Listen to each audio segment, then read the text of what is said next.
Here we go. Her name is Breda. My name is Breda. Breda Waite. Here I stand. Okay. Well, this whole experience of getting this set up is pretty meta for my presentation. So here we go. I am Breda. Like my dad said, I am a mental health therapist in private practice. I got my Master's of Arts in Counseling Psychology from the Seattle School of Theology and Psychology. I am what's considered late diagnosed with ADHD and autism. Late diagnosed is anything past 18, because both ADHD and autism are considered developmental disorders. We'll get into that. So usually, hopefully, they are caught early so that you have intervention and preparation early, but sometimes, due to a lot of different issues, they're not caught early. So I was diagnosed with ADHD at 30 and with autism at 34. So school was hard. Why is this topic important to me? Largely because it got missed and it was termed a character flaw. Being raised in a very conservative fundamentalist upbringing. My parents didn't do this very much, but my school did, in terms of telling me I was lazy or undisciplined or selfish in the way that I interacted with people. So it becomes part of your identity when you're told you just need to try harder or you're broken. And knowing that there's an actual reason for it, that I'm not broken, that it's just literally the way that I'm built, almost at a cellular level, has been very, very healing. Because then I can accept myself with grace and compassion and use different hacks and tools and coping skills to be able to manage life better.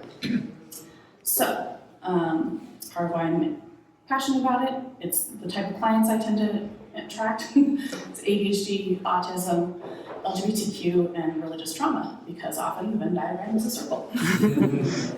So, we gotta start with defining our terms. Definitions. Neurodivergence is a word that gets thrown around, especially lately, but a lot of people are like, what does it mean? So, it's a divergence in mental or neurological function from what is considered typical or normal. It's usually used in reference specifically to autistic spectrum disorders, but it can also have a lot more disorders under its umbrella. It's often shortened to ND or neurospicy, as the social media TikTok community calls it.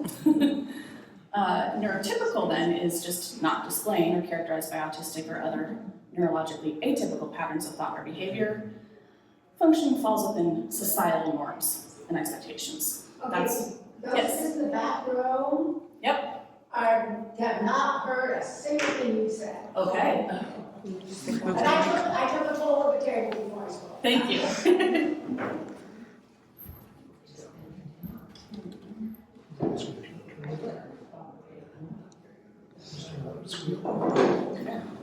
How's this? Is this better? Yes. Awesome. Yay. Thank you for speaking up for what you need. As a Okay. psychologist, how could I not? Thank you.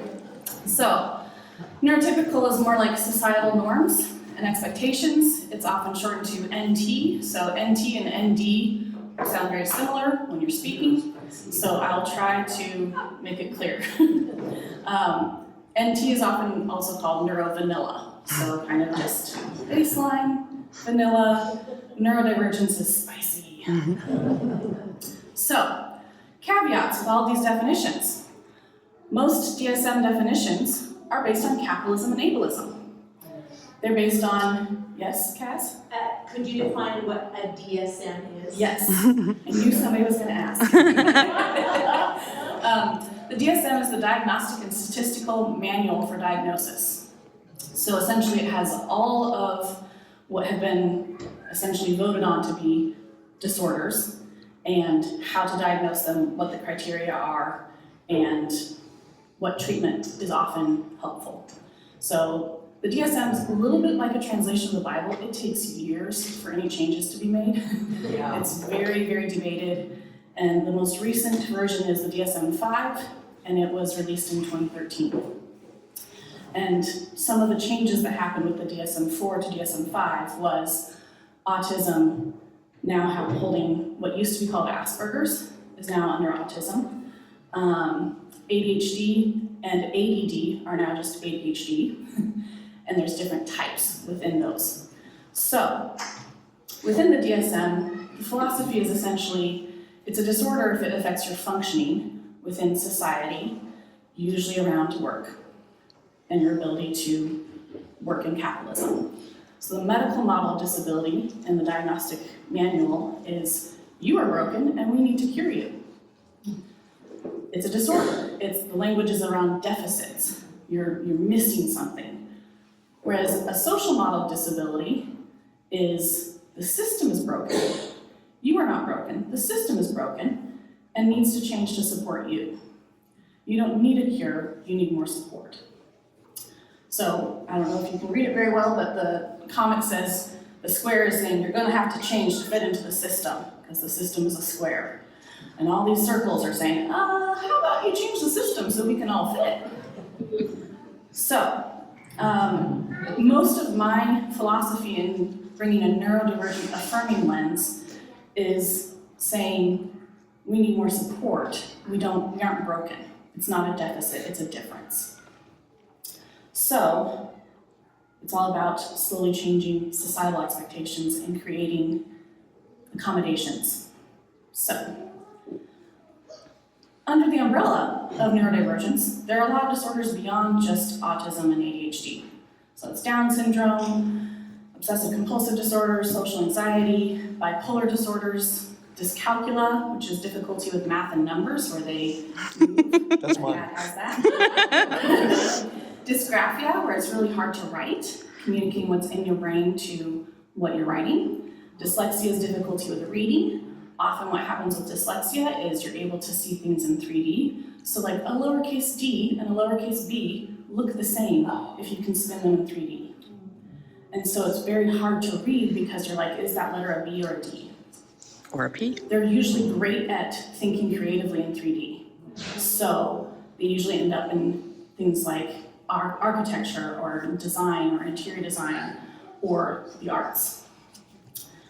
Dyspraxia is difficulty with coordination. So they generally get termed, you're just clumsy, or you need to pay more attention to how you walk or where you walk. They're constantly covered in bruises because they're running into things. And then they're just like, where did all these bruises come from? I don't know. I'm not being abused, but I don't know where the bruises come from. So, today we're going to cover autism and, if we have time, ADHD in true ADHD fashion. Because I have both. Yay! So, one of the things that helps people who are neurotypical understand neurodivergent brains is that neurodivergent brains are different at a synaptic level. So the synapses are what fire the electrical pulses in your brain and tell the neurons they're what communicate between the neurons. Neurotypically, you grow a bunch of synapses in the womb, when you're born, up until you're an adolescent. In adolescence, your brain starts to prune synapses. Like, oh, we don't need that one. We don't need that one. And if we take that one out, then we can prioritize this more important information. They prune about 50% of their synapses in a neurotypical adolescence. In adolescents for a neurodivergent, only about 16% of those synapses are pruned. So that's the neurotypical one that has 50% pruned off, and that's the neurodivergent one that has only 16% pruned off. So if you have 3 times more input and electrical impulses in every single neuron of your brain, there's a lot more going on in your brain and under the surface. And so it's both, it can create faster processing times and it can create slower processing times. It also means your brain doesn't naturally prioritize what information is important and what information can be let go. So it can be very confusing for a neurotypical person to be like, why do you care about this little thing when that is not important to the big picture? And you're like, because it's the same level of importance in my brain. I can't tell the difference. So, often autism is described and is in fact defined as a spectrum. Most people think a spectrum is linear, as in less autistic to more autistic, which is not the case. It's more like a wheel.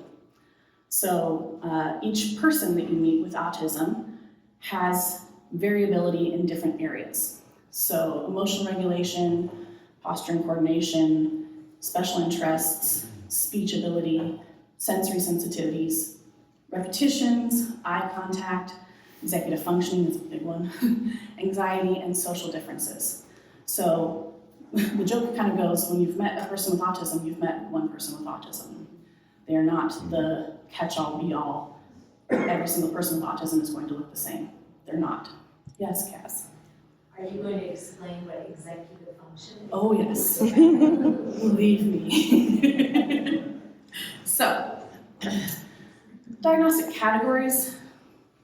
Once again, language is around deficits experienced across multiple contexts. And usually you have to have multiple symptoms and deficits in multiple areas of life to be diagnosed as autistic.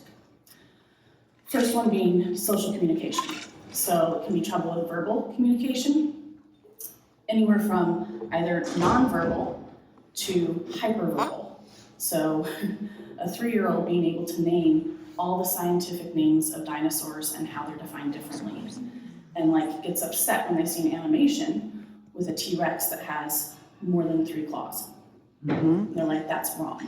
Okay. I can't fix the animation, I'm sorry. So, nonverbal cues can be hard to read, like eye contact or facial expressions, the reciprocity of mirroring and giving back and forth in conversation. And that, of course, then makes it hard to build and maintain relationships. I keep on hitting something. It's okay. I see it flicker in my peripheral. Quick question. Yes. So why, if they're getting more input all the time, why is like facial content or facial expression hard to figure out? Because they're getting even more than we're getting. Yes. It's so much. Some of it is the meaning making of being like, okay, your brows are furrowed.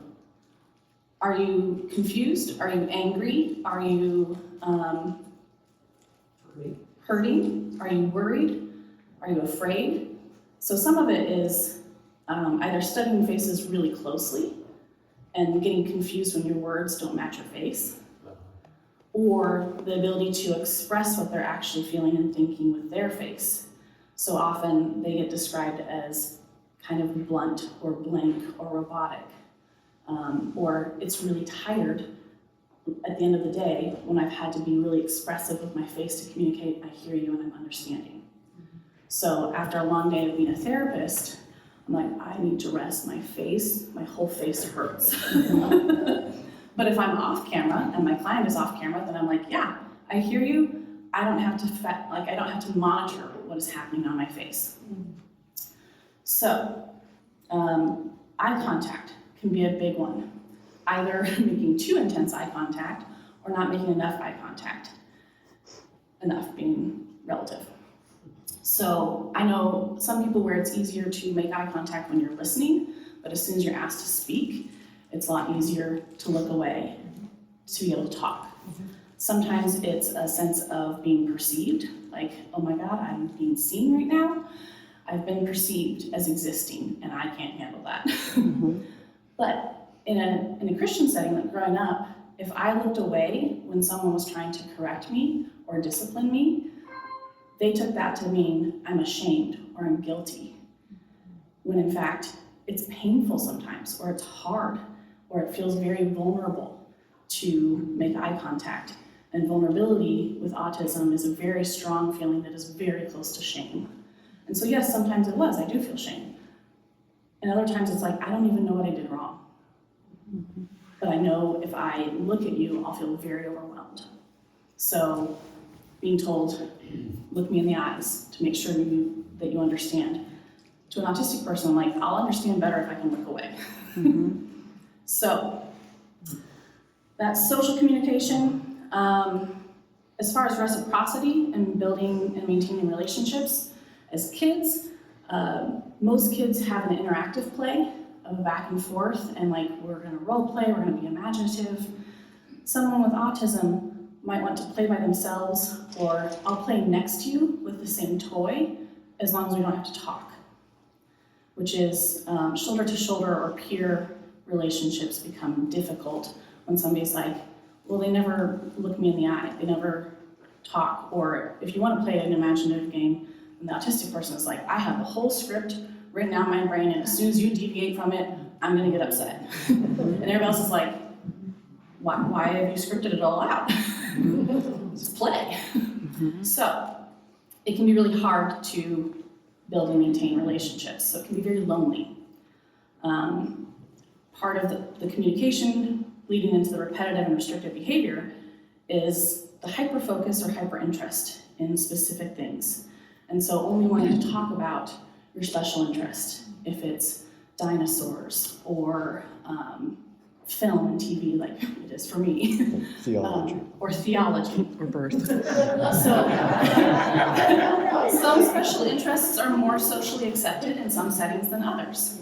So that's why some people who are like, oh my gosh, I really, really love this one TV show, go to a convention and meet other fans who also love that TV show. And then they can be just as enthusiastic and intense about their love for it, because everybody else is just as enthusiastic.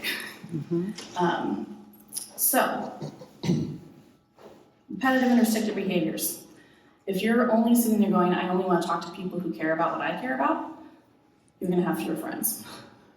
Or if you spend, like, you have an hour-long coffee with someone, and you spend the first 50 minutes talking about your life because you don't have the impulse control to stop talking. And then it's like, well, the last 10 minutes, summarize your life. Tell me what's going on with you. And they feel like you don't care. Or in expressing, hey, empathy, I understand what you're talking about. My way of expressing empathy is, I'll share a story from my life of how I understand that because I've experienced it, rather than asking more questions and active listening. So sometimes that's when people get labeled as, you're really selfish or self-centered. And it can be really painful for an autistic person to hear that, because they're like, I actually really care about a lot of people and I have deep empathy, and it's just being misunderstood because I don't know how to communicate it in a way that other people will understand. So, repetitive changes in routine are really difficult. Because of that nervous system being on high alert and having really active synapses all the time, routine helps it take down some of that stimulus. If you know what to expect, then you know how to behave, and you know what's going to happen, and you don't have to spend as much energy predicting what to do next. As soon as the routine changes, you don't know what's going to happen next, and therefore you don't know how to behave next. So changing and transitioning between activities, if you don't know that that transition is coming, is really difficult. Or if you do the errands out of order, that the person was, like the child, expecting, we're gonna do the store first, and then the bank, and then this. If you do the bank first, the kid might be in the back seat flipping out because, oh my God, we're going in the wrong order. What's wrong? What's happening? Are we even gonna go to the store? So the repetitive movements can be, is often what's called stimming. So usually the stereotype is the flapping hands. Of just like, I'm just flapping my hands all the time. Because it's actually calming. It's releasing some of the energy, some of the adrenaline. Or it can be really subtle, like playing with my hair. It can be tapping my fingers, making the same sound over and over and over again, clicking the pen in class. So people find different ways to stim that releases energy and calms their nervous system. And the more that they have to withhold from stimming because it looks weird or makes other people uncomfortable, the more stressed their body is going to be. Yes? Stimming is from stimulation? Yes. Okay. Yeah. Rigid thinking all or nothing, black and white. It is this or it is this. Even though as we age, we find there's a lot of gray. In fact, there's a whole rainbow. But it can be really hard, especially if something is unfamiliar, to branch out of the yes or no. This also means autistic people generally have a really strong sense of right and wrong, and a really strong sense of justice. It can make them really good activists and advocates because they see injustice and they're like, I need to fix it because it's wrong. So often, autistic people with their sense of justice tune into power dynamics and injustice faster than neurotypical people do. So when they say they're upset about something or upset about a behavior or they're activated about it, it's actually worth paying attention to see, is there an injustice here? Is there a way to make it more fair? Or is this something where it's like, it's out of our control and we gotta deal with the distress? But it's better to listen to it than to ignore it. The hyperreactivity or hyporeactivity to sensory input is a big part of autism and the autistic experience. So hypersensitivity is, I can hear the projector whirring. I can hear fans in the kitchen. I can hear any kind of high-pitched beeping noise, or the fire alarm going off is like hell. Or hyperactivity of, I don't notice pain, I don't notice any of my body's signals that I'm hungry, or that I'm tired, or that I've been sitting in the same position for hours. The hyporeactivity is when you end up with sensory seeking behaviors, and hyperreactivity is where you end up with sensory avoidant, where they're like, please take stimulus away. So this also can have a huge impact on relationships because of physical touch, where either someone is sensory avoidant and is like, please don't touch me, it can be almost painful. Or, please touch me, I will touch anything and everything and everyone. And it can be very hard to manage. Often with children, if they're hyper or hyporeactive and they need more touch, they tend to look like they're roughhousing, or they want to wrestle, or they're like, please, like, give me a really big, firm hug, and you're like, you gotta be gentler. Versus a kid who is like, don't touch me, I will scream. Because it's like extra electricity firing to the synapses. The intense fixation on special interests. That's a big one, I've already kind of covered it. Neurodivergence is one of my special interests. Shocker. So, going into a little bit more detail of the social communication, we've got the verbal, nonverbal. It can often be very literal, so I love the joke. What do you call a person who takes things literally? A kleptomaniac.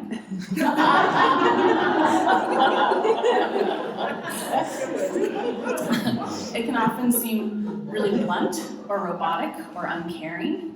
I've had some people respond to somebody replying in a very autistic, very frank, robotic manner and being like, are you AI? Are you actually a person talking to me, or did AI write this text? I'm like, no, I'm just autistic.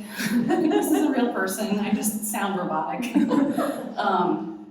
Having scripts for things, so knowing, okay, if I need to call a doctor, I'm going to have to give them my name and my date of birth, and then I'm going to have to tell them why I'm calling, and hopefully they'll tell me, here are the options for scheduling. As soon as somebody else goes off script and says something different, like, no, I know who you are, I can take your phone number, and then I'll find your account. Like, wait, that wasn't what I was prepared to give. And it's a little bit unsettling, because now it's like, what if you break the script again? So sometimes they actually appreciate having scripts written out, or what's called social stories, where it's like, when we're going to the doctor's office, we're going to do this, they're gonna weigh you, they're gonna take your height, and they might take your pulse or your blood pressure, and that's gonna be some sensory input. So giving them social stories, social context of what to expect, especially in new settings. We talked a bit about the nonverbal, eye contact, body language, facial expressions. the reciprocity, they may not follow the norms of the back and forth. Repeating phrases or words from TV and film in conversation. This is one of the big clues about me. My earliest memory is quoting from Land Before Time over and over and over and over again while waiting for my grandma to show up at our house. I don't know why that's my first memory, but I remember first time I saw Princess Bride, and I learned almost the entire script by heart. So if I don't know what to say in a setting, usually there's a TV or film line that will come to mind, and I'll use that. So in this moment, like the written communication that is often literal or is constantly like, what do you mean when you say this phrase? That's why I was like, Gandalf. When you say good morning, what do you mean? Do you wish me a good morning, or mean that it is a good morning whether I want it or not? Or that you feel good this morning? Or that it is a morning to be good on? And just the simple phrase of good morning. So, we've talked a bit about the stimming behaviors, rocking, tapping, flapping, humming, or more subtle ones, rubbing your legs, having like the restless tapping feet, any of that. Having the same schedule, eating the same food, eating the same lunch for 3 years in a row. Where other people are like, oh my God, it's so boring, please, can we eat something different? If you eat something different for often an autistic person is like, why did we change? Why did we divert? That food was what I was expecting, it's safe, I know how it will affect my body, I know the texture will be trustworthy. This texture can be a big part of sensory overload. So like, I had a lifelong vitriolic hate of beans, specifically kidney beans, lima beans, garbanzo beans, because of the texture. I would get into massive arguments with my parents over chili. Because I'm like, I'm fine eating the meat. I like the sauce. Why do I have to eat the beans? Because they're good protein and they're good fiber. I don't care. I hate how they taste, how they feel. They're too powdery. So, we've kind of gotten into all of this. Awesome. Often nowadays, you'll hear the term masking or unmasking autism. And a lot of people are like, well, what is masking? And what does it mean to unmask? Masking is essentially learned over time the ability to hide the extent or intensity or the lack thereof of their emotions, reactions, and being able to speak up for what they need. So it can be either hiding the intensity of an emotion that people are like, why do you feel that so strongly? Seeing our neighbor shoot a woodpecker that was destroying his brand new house. I ran out at 8 years old and yelled and called him a murderer. Strong sense of justice, a little bit of an overreaction.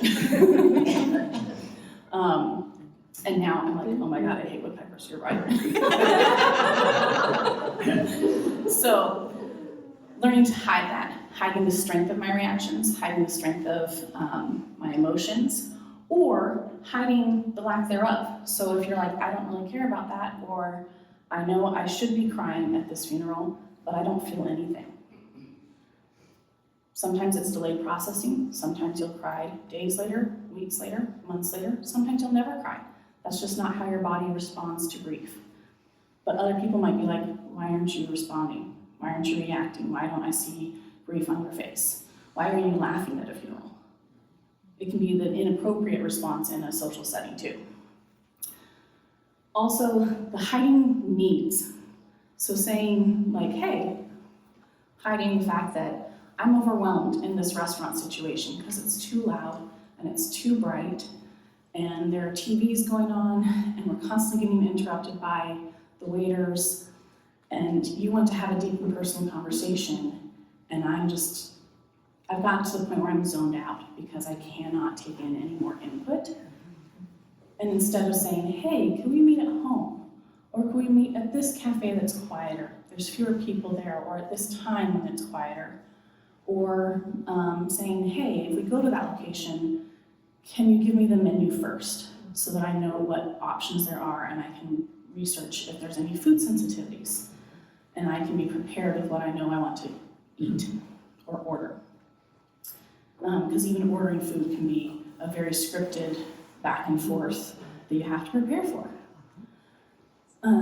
So hiding all those needs and just kind of laying low and being like, I won't ask for what I need because it makes everybody else uncomfortable. Or they're like, why is it so weird for you to go to a restaurant? And instead being like, no, if you want me to be as good a friend as I want to be, I need to be in a quieter environment. Or I learned to not go on dates where there were TVs everywhere. Or if I'm sitting at a restaurant, to sit where I can't see the TV, because it's constant input and distracting. Yay, ADHD. So, unmasking can mean showing our emotions or showing the lack thereof and just being like, you know what? I don't have the energy to make my face expressive today. You're just gonna have to believe my words when I say, I'm happy. When you don't look happy, tell your face is looking happier. That would make me unhappy. So asking for what you need and like, hey, can we go to a quieter environment? Or can we eat this food over and over and over again? Or allowing the intense reactions to be expressed rather than repressed. It can also be allowing yourself to show the intensity of your joy. It can be showing the intensity of your special interest and your love. And so like going to fan conventions and getting to be as happy as possible.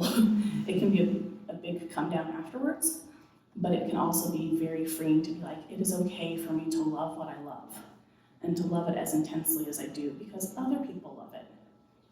It's okay. And even if other people didn't love it, it's okay for me to love what I love. Another thing on unmasking, sometimes this might mean you lose relationships. Either if people can't give you what you need and are frustrated by the fact that you're asking for it finally, or when they're like, oh my God, have you been lying to me this whole time? Have you been dishonest about your true feelings?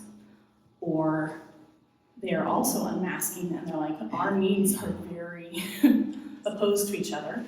And like you need quiet and I need sensory input. So I know one TikToker is like, as soon as there's anybody, more than one person in the family that is neurodivergent, everybody gets noise canceling headphones. You get one, and you get one, and you get one. It's like Oprah handing out noise canceling headphones so that everybody can make however much noise they need to make and silence as much noise as they need to silence. So, moving on to ADHD, we did it, we made it. So, attention deficit disorder, or attention deficit hyperactivity disorder, once again is a deficit. It's more like inattention or focus differences because you can hyperfocus. It's more like a difficulty to change focus from one thing to another and then back. That's where the difficulty and the dysregulation comes in. It is largely considered a dopamine dysregulation problem. So people with ADHD often have less dopamine in their bodies altogether than a neurotypical.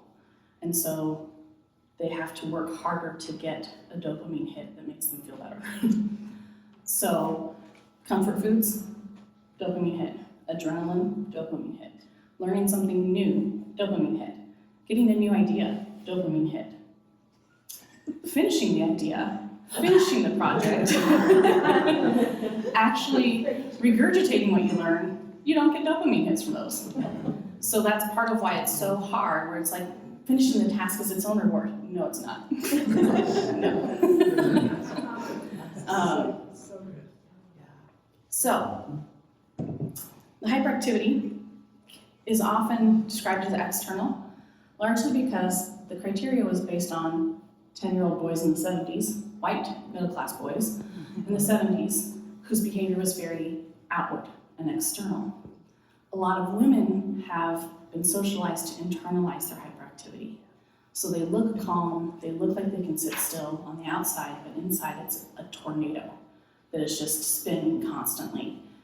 It's like having the Energizer Bunny inside and being told, okay, don't do anything with that energy, just sit still and be quiet. It doesn't go well.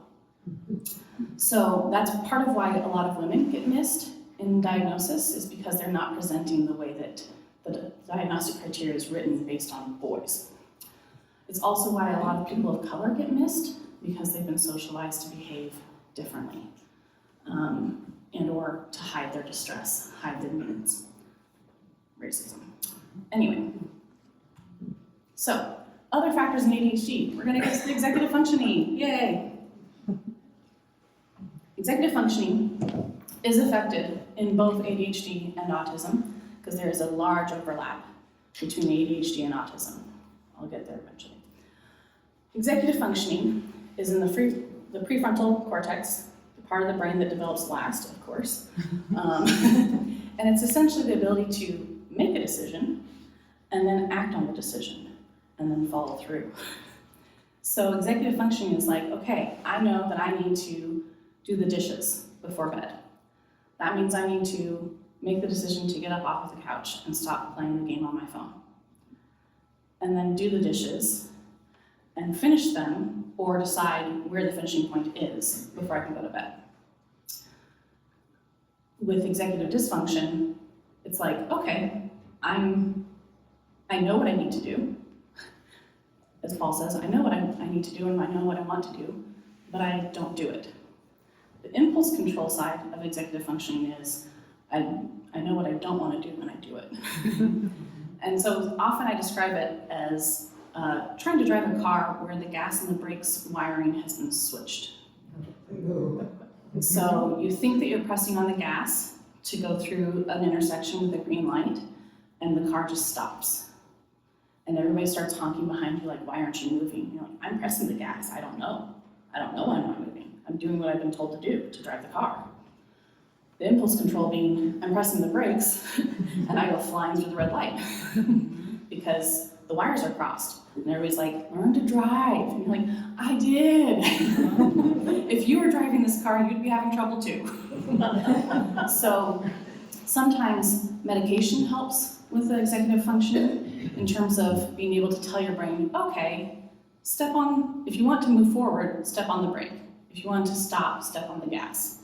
And so it kind of helps you switch in your brain the mechanism for what you're going to do. Impulse control is a big one, especially with teenagers, because executive functioning and the prefrontal cortex also deal with consequences, which leads us to motivation. Reward and punishment don't generally work on an ADHD brain because they don't release dopamine like we expect. Motivation is often interest-based. So I hated doing homework until you made it a story, or made it a novelty, or a challenge, like, I bet you can't finish this in 5 minutes. Or leaving it until the last minute so that I can just see, can I get it done? And then it's much more motivating. Often ADHD people are told that they're procrastinating, and sometimes it's like, no, I need the urgency and the adrenaline to push past the executive freeze. So I have to wait until it's urgent, and then the adrenaline hits, and it's like, oh great, now I can do it. And everybody's like, why couldn't you do it 2 weeks ago? So that's the big one. My mom for years was like, I don't know how to motivate you. I don't know what gets through and what doesn't. I don't know how to get you to do anything we want you to do. And I'm like, I don't know either. We're both just stuck here.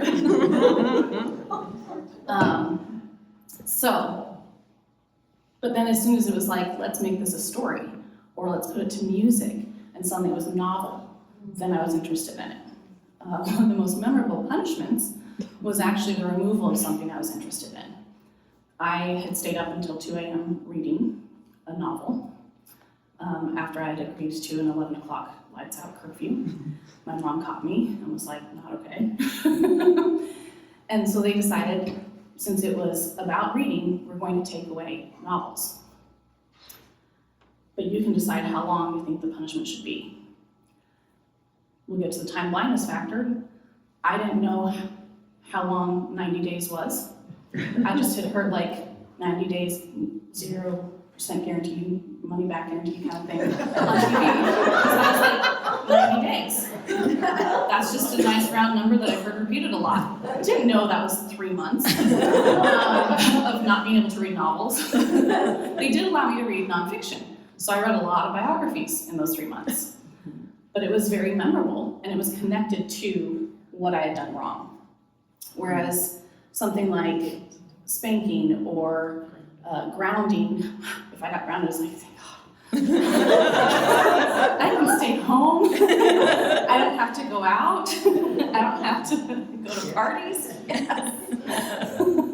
So often the punishments or the rewards are like, hey, we'll go get this food if you get this done. I'm like, okay, I'll eat anyway. But having something interesting would always get me engaged, and it's like, okay, let's do this. That often also happens at really inconvenient times. So like last night, I need to go to bed, but all of a sudden I'm like, oh, I'm thinking of this and this and this and this that I need to add to my presentation, and my wife was like, it is 1 a.m., let's go to bed. And then realizing that I needed to add time blindness to this list. So, the irony is rich. Time blindness is a big part of it, where if you're hyper-fixated on something you're interested in, time has no meaning. Part of it is time is abstract and it's not visual, which leads into the memory differences. Often with ADHD, there's a connection between verbal working memory, short-term working memory into long-term memory, and nonverbal short-term working memory into long-term working memory. With ADHD, there's a disconnect between verbal and long-term, whereas nonverbal, either images or the written word or movies, instantly makes it to long-term.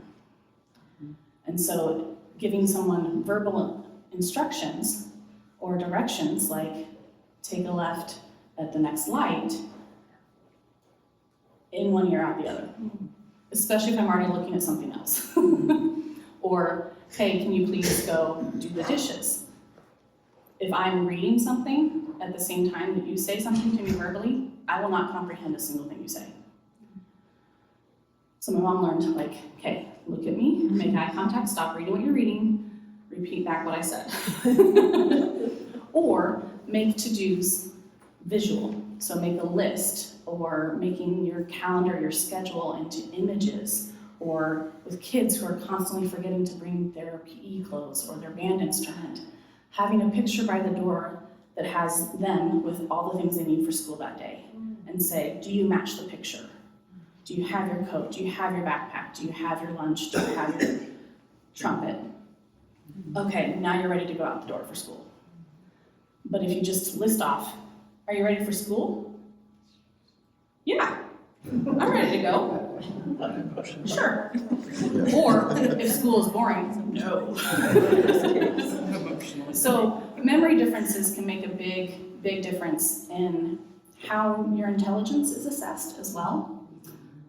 Whether people think that you are more intelligent or less intelligent. It can also affect, in autism, that sense of being able to verbalize, especially if you are dysregulated or feeling overwhelmed. It's a lot harder to find your words and give voice to them.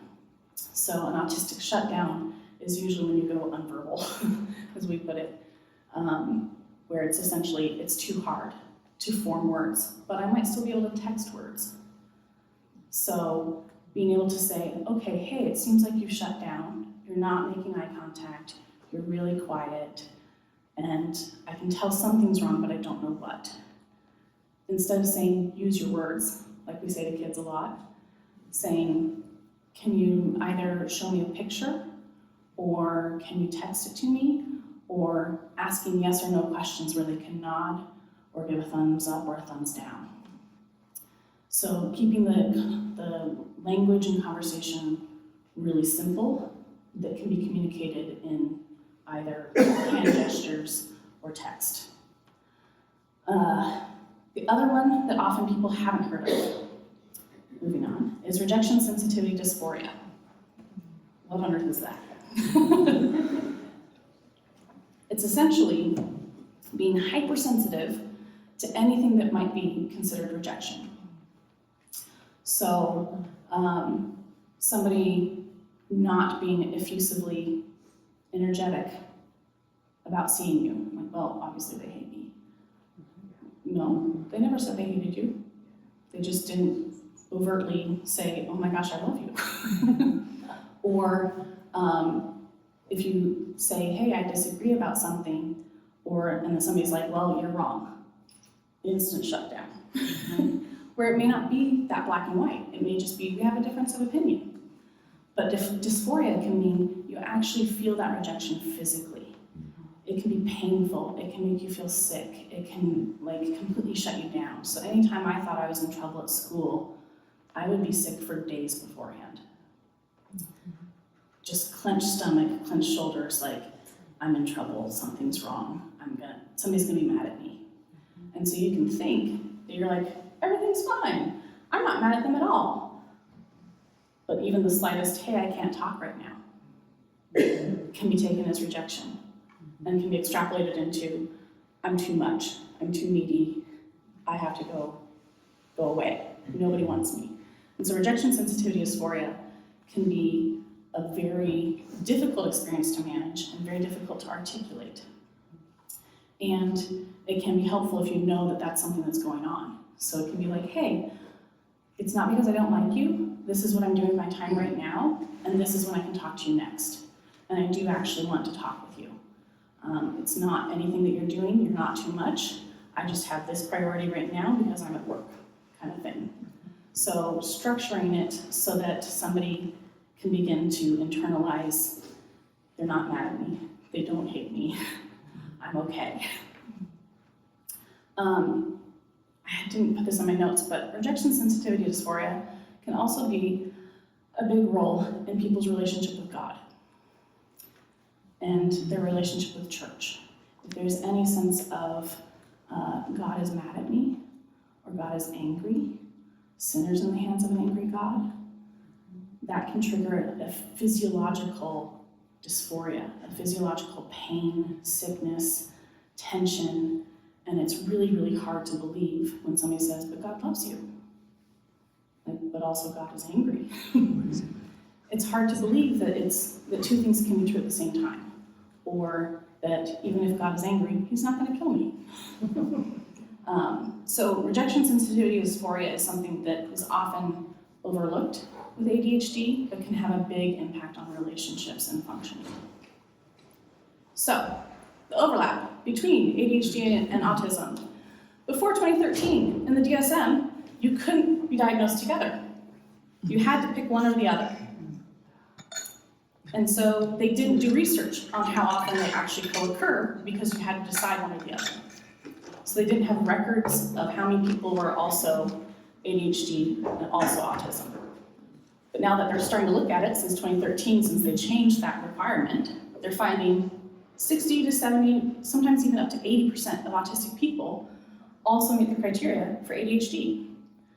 And then about 50% of ADHD people meet the criteria for autism. And then it's like, okay, so the need for routine and the need for novelty are at war with each other. No wonder I've been stressed out. So, here we are. Questions? Are they doing a better job of diagnosing kids now than Yes. in past? Yes. And oddly enough, it's also affecting parents because It's genetic. it's usually genetic. It's highly genetic.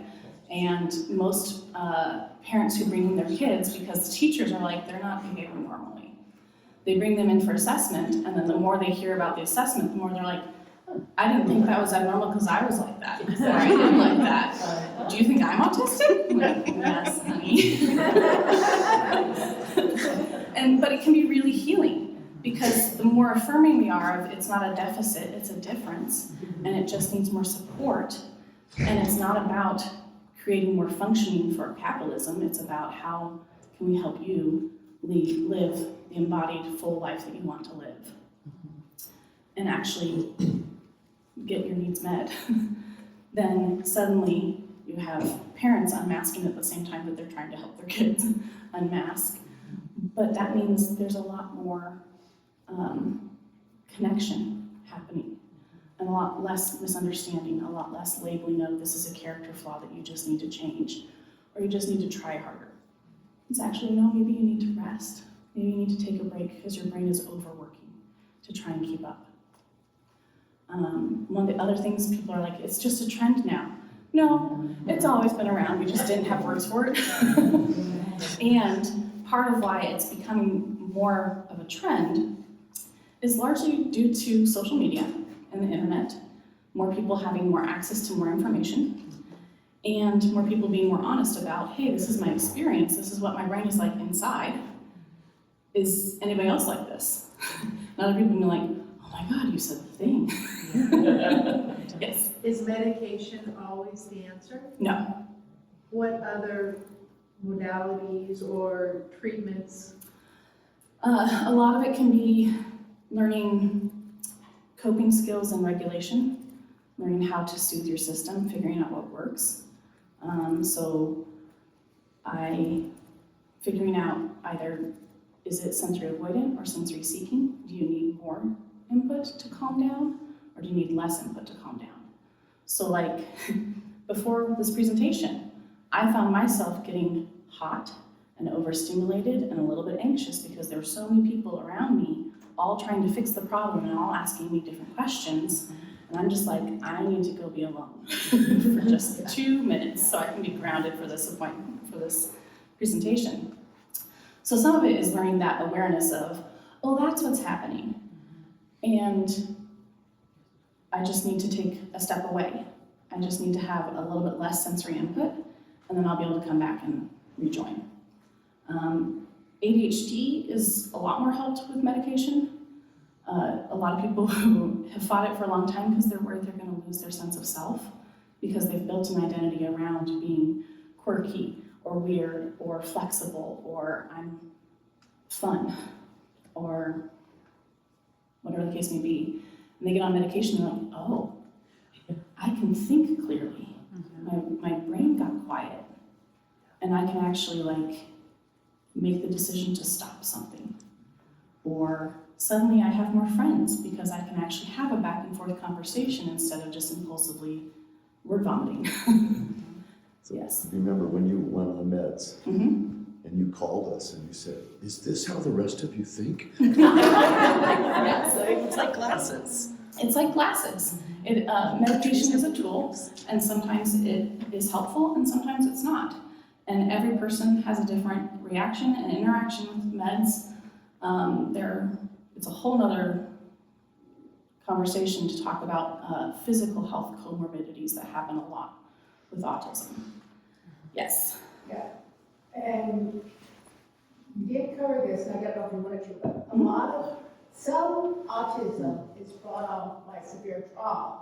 So not everybody is born, not everybody that has autism is born with autism, but severe autism can be caused by trauma, which is why a lot of veterans are coming back traumatized. Then they have the new ADHD or I want to say Asperger's, and I'm stuck on Asperger's because I was trained under DSM. Yep.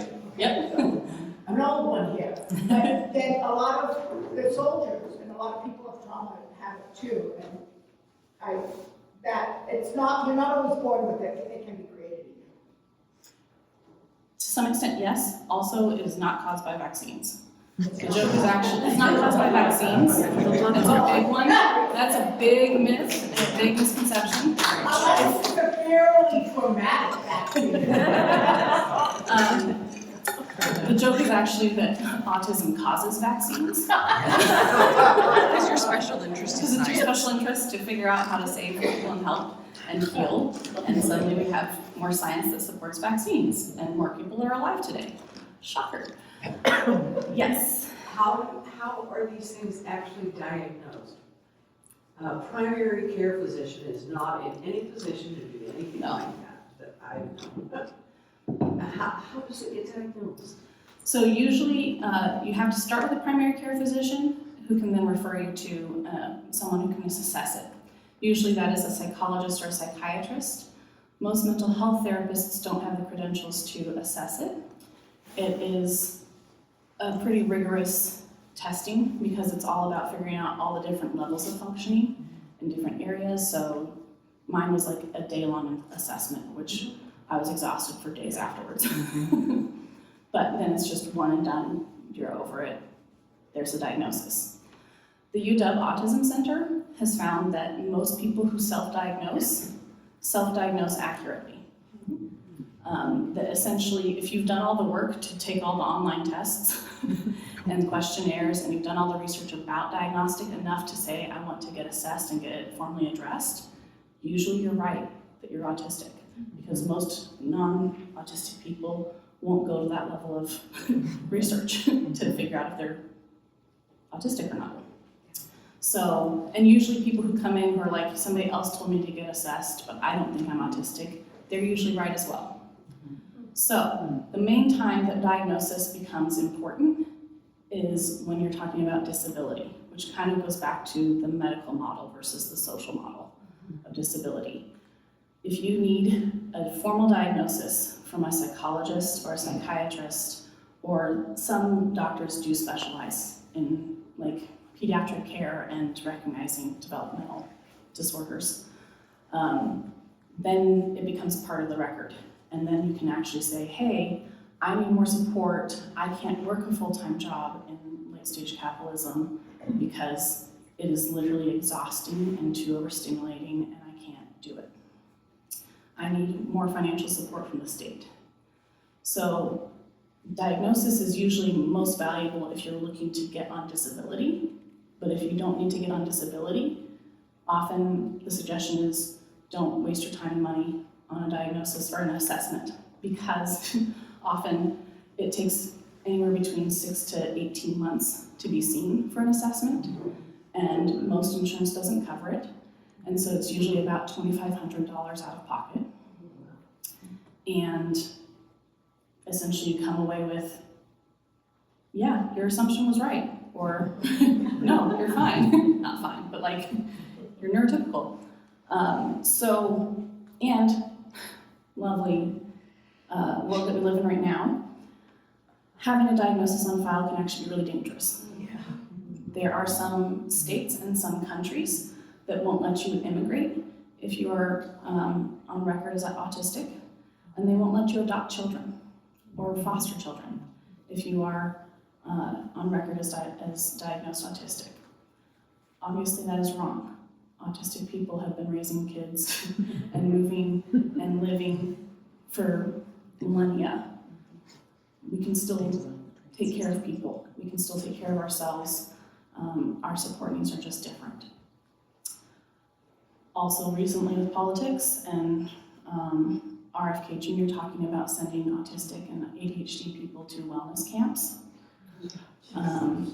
which harkens back to why Asperger's is no longer in the DSM.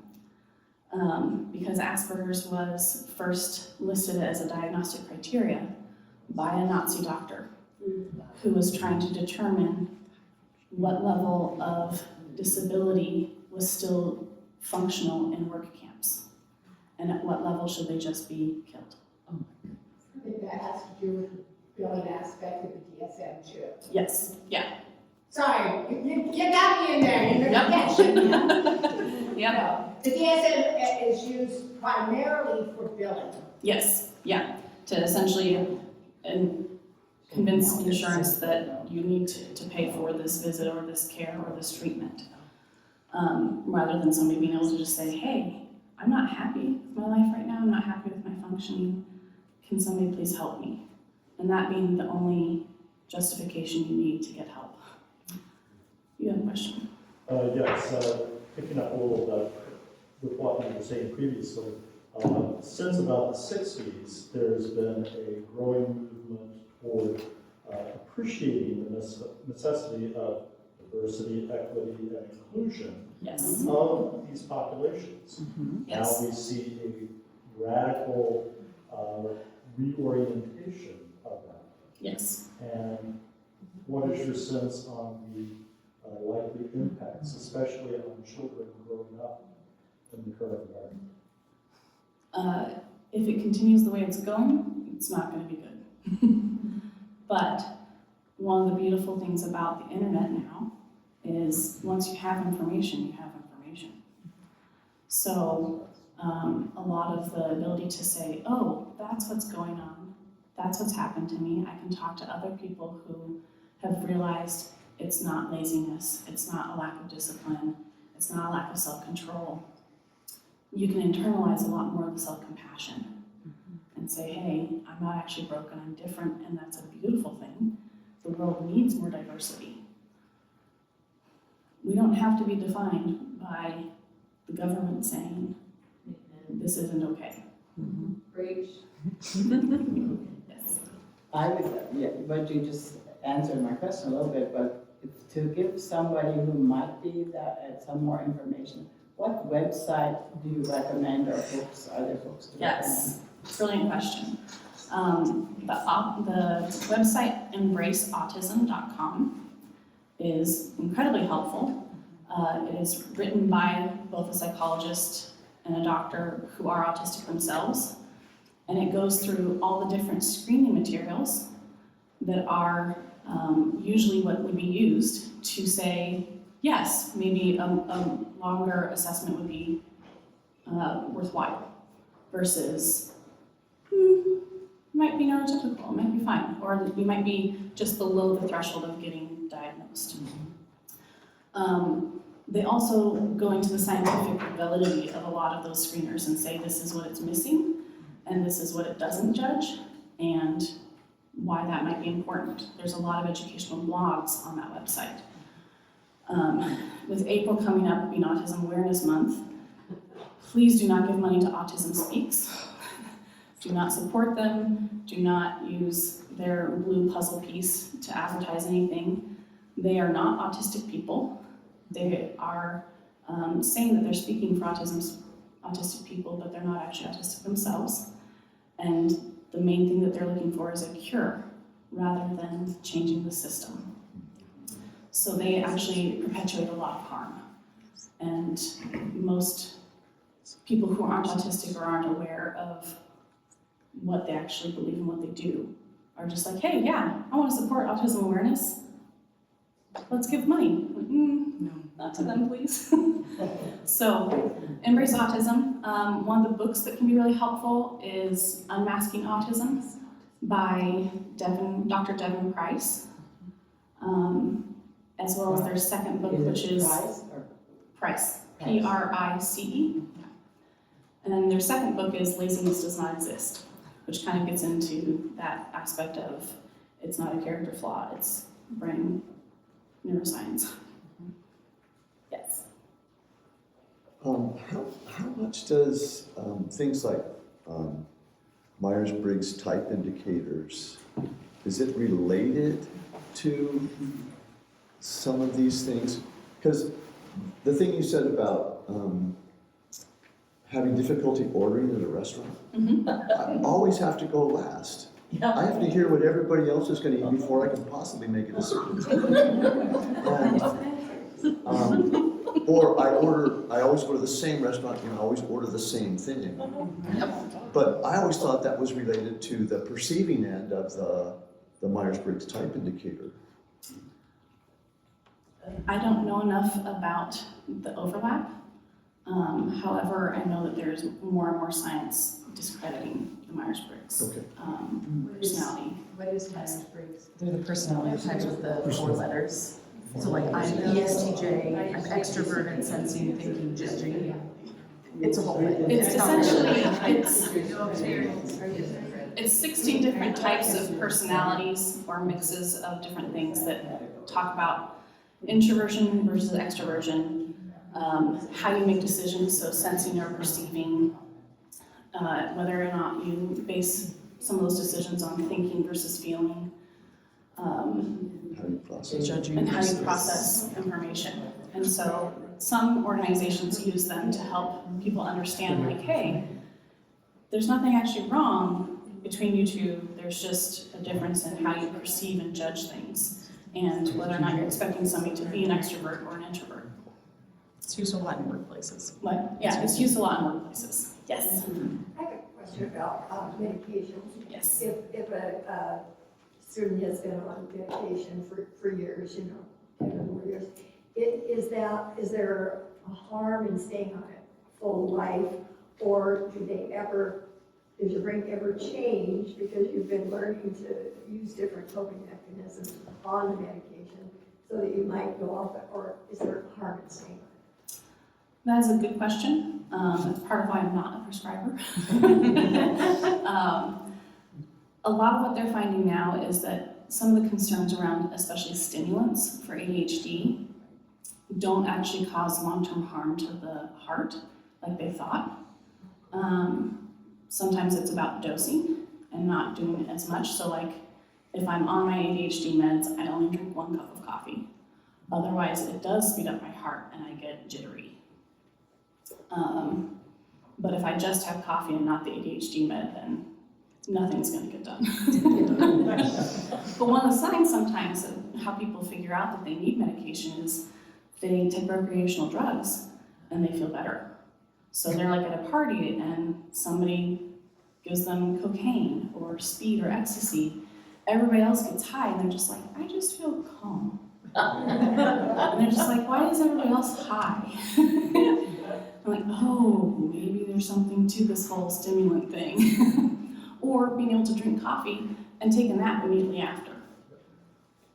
Because it actually helps your brain calm down. So, there are some studies, obviously long-term studies, and some concerns. It may also depend on whether or not you're using SSRIs, SNRIs for the depression and anxiety that often is like the surface level symptom of being undiagnosed ADHD or That's what I was gonna ask.